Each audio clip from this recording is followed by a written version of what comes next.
Greetings, ladies and gentlemen. Welcome back. It is me once again, screaming into the void of the internet. Just got off, and it's finally the work weekend. And I had some topics that I kind of want to talk about because today just felt really, really rough on me in terms of like the work. So I kind of wanted to talk about two things, and it's mainly because, I'm not really saying this because I'm falling into the freaking relationship rabbit hole, but I kind of wanted to talk about this because, funnily enough, the people that are rooming with us at this place, like like I said, one of the chicks is kind of like, it's not like she's like hunting for me or anything, but it's like she's kind of trying to make conversation because she knows that I have money and she's trying to use again the allure of potential sex. And this is kind of what I really want guys to understand. Like, do not fall for the allure of potential sex, okay? There's no unless for a fact that she's putting out, you shouldn't even consider, giving her any freaking money. I'm just being honest. In today's day and age, you really shouldn't. I'm not out here saying that everyone should just be sleeping with each other all willy-nilly and crap like that, but yeah, unless you know that they're actually going to follow through, then no. That's kind of why I've always respected, not hookers entirely, but I respect the transaction of a hooker because I know every time I pay, I'm going to get it, so that's my thing.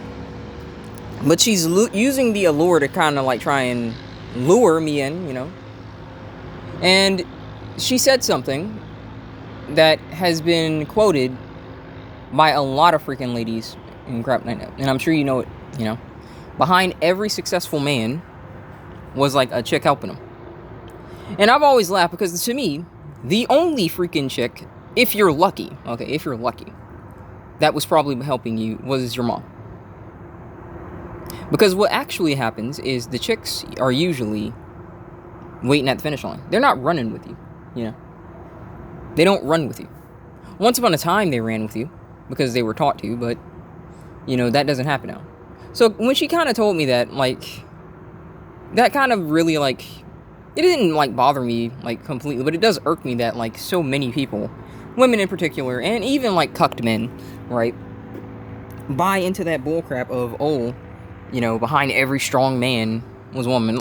Listen, what made you strong was the sacrifice that you put in, the freaking time, the blood, sweat, and tears. Because listen, guys, I'll go ahead and tell you a little bit about today.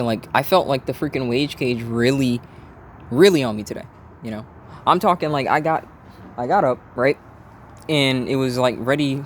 It was about time to go to work, and once I got to work, it just I felt all the strength in my body just trying to go down. And I don't know if you guys read comics, but it reminds me of this comic panel, and I don't remember exactly what issue it's from, but it was Spider-Man, and he had been fighting crime as usual all around his city, and I don't know if it was an all-nighter or it was multiple days, but he heard the siren. He was about to go home, but then he heard another siren, or he heard someone screaming for help, and he says, "Oh my gosh, I could just ignore it.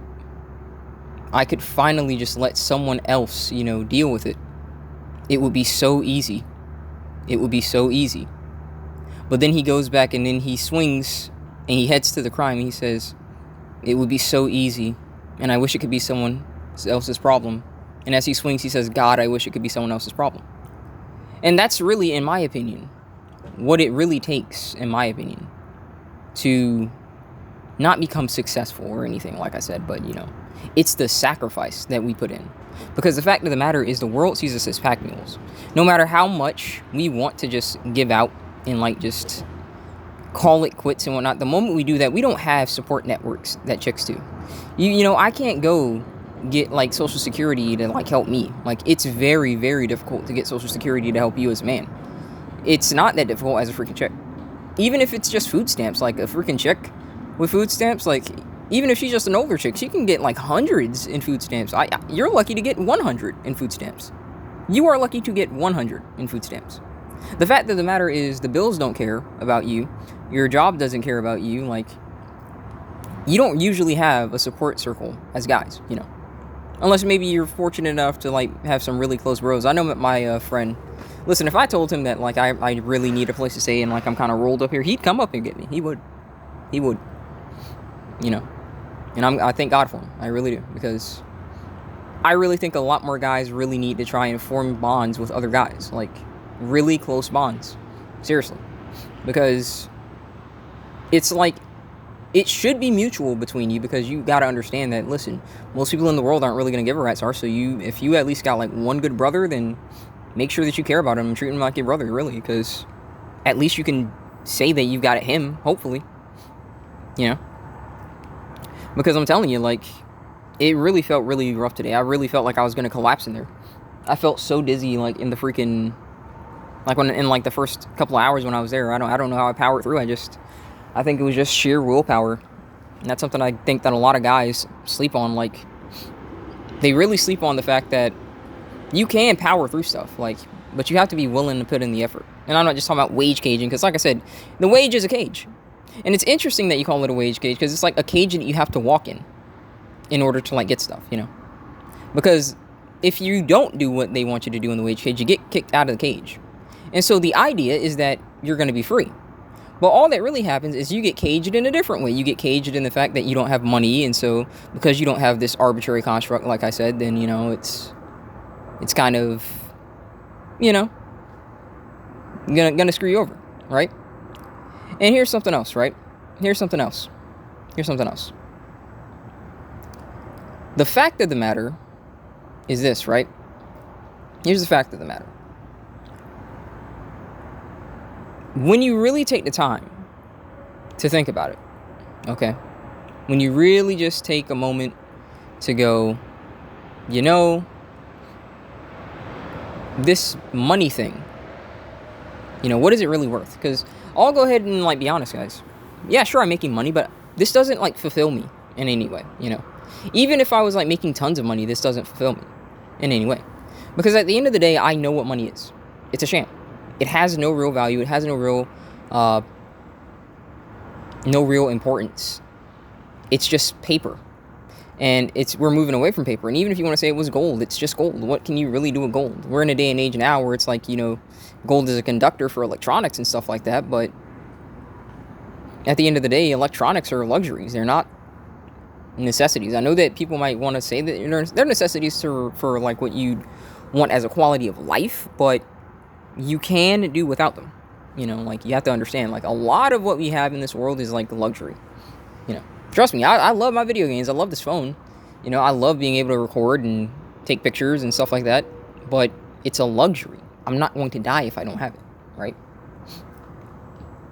The fact of the matter is that currency as a whole, like, has always kind of been a sham. You know? The real power is in assets. It's in the materials themselves. And people know this. Because at the end of the day, listen, if lights went off, if it was a blackout or something, idiots would steal TVs. Smart people would go ahead and get food. And yeah, I'm not even going to say steal food, because listen, get the food, because it's going to either go bad, right? Or they're going to try and price gouge it. F that. No. Get the food. So, I'm just being honest. You know? But I hate that saying, because at the end of the day, like I said, all the sacrifice that you put in as a guy right now, let's theoretically say I want to change my mind and get a girl. Was she here through all this suffering? Was she here, like, when my freaking body just wanted to give out and stuff like that? Nope. And even if I were to try and get one right now, you don't want to know what she'd be doing? You think she'd be understanding of, like, how tough things are and she'd want to budget with me? Nope. I want to go out somewhere expensive. I want to do this and that. And you listen, you can go ahead and think. You could think that they're not like that, but listen, let me tell you, like I said, I've had, like, maybe 2 girlfriends in my life and whatnot, but even then, you know, I've interacted with tons of chicks because of the fact that I had so many sisters. And, you know, chicks have they have social circles, and so you talk to them, and before long, they're also talking about how they want, like, you know, a guy with money and blah, blah, blah, because listen, that's just all that they want. They can't help it. They're so filled with avarice, you know. But a lot of guys are also filled with lust, you know. Yeah, we both have lust in that aspect, right? They lust for, like, resources, and we lust for sex. The difference is, can you keep it in check? I don't think it's wrong that a chick wants resources, but how much do you want? You know? Are you just happy if, like, you have a roof over your head and food in your belly, clothes on your back? And maybe, like, a little bit of a jewelry or something like that? Not tons, but just a little bit? That's not that demanding, right? That's not that demanding. But no, it's not that. It's, I have to have a certain quality of life. You know, I want the luxury life. I want the private jets. I want this and that and the other. And why? At the end of the day, it's mainly just because I was born XX. That's pretty much it. I was born XX, so I deserve. That's all that that's all that's really going on in their mind. Now, if we go ahead and turn that on our head, right? If we were to say that, the world will laugh at us. That's why I feel like people don't really understand, like, the reason that relationships altogether, and this is something that an old couple said, right? An old couple, when I was back in Miami. They said they find it interesting that so many people say that they want to be in a relationship, when in order to operate the ship in a relationship, you need to be able to relate. And it's pretty interesting because, yeah, you know, like, chicks absolutely do not try to relate to guys.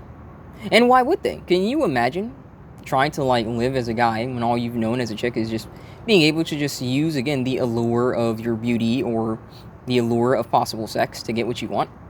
To not have that in your trump card? Yeah, they don't. They can't comprehend that. Guys can't even comprehend that. It's like, just think about it for a moment, okay? Let's just say that somebody was willing to help me, and all I'd have to do is bang them. I can't comprehend that. I can't. That's something that, again, we just can't really relate. And even if we attempt to, the other side won't. So it's just kind of is what it is with that aspect, you know? But I just got to say this again, you know. Anyone that's opting out of the wage cage and stuff like that, listen, I get it. I do. Now, that doesn't mean that I agree with some of these people that try and say that you're cucked, you know, if you're, like, in a wage cage or something, because it's like modern-day slavery. Yeah, it is modern-day slavery. But at the end of the day, the fact of the matter is, you're going to be a slave either way, you know. You didn't ask to be born, you didn't ask to be a part of this system and whatnot, but there are rules that you have to abide by, right? Now, you've got some people that try and say, well, I don't abide by any of these rules, I've checked out. All right. Well, how are you feeding yourself? You still need to use this fiat currency nonsense, right? That has no real value, right? How are you clothing yourself? Well, even though you checked out, you still purchase clothes that was built with people who are still participating in this system. The food is made by people still participating in the system. You might believe that you checked out because, like, you're not directly, like, you know, working at a wage cage or something like that, but at the end of the day, you're still a part of it. You know, just telling yourself that just because you're not, like, currently working or something, you're, like, you're still a part of it. You're just, in my opinion, instead of the wage cage, you're just more like in the freaking society cage, if that makes sense, you know. The wage cage is the cage that we all hate going to because it's the only way that we can actually do what we desire to do in the society cage.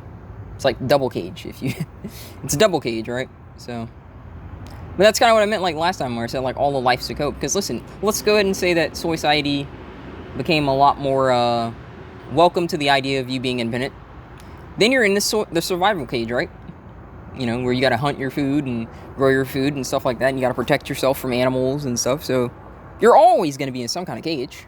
There's no way to be absolutely 120% free where you don't have to do absolutely anything and get by. Like, you have to. Let's theoretically say that you freaking uploaded yourself into a freaking machine.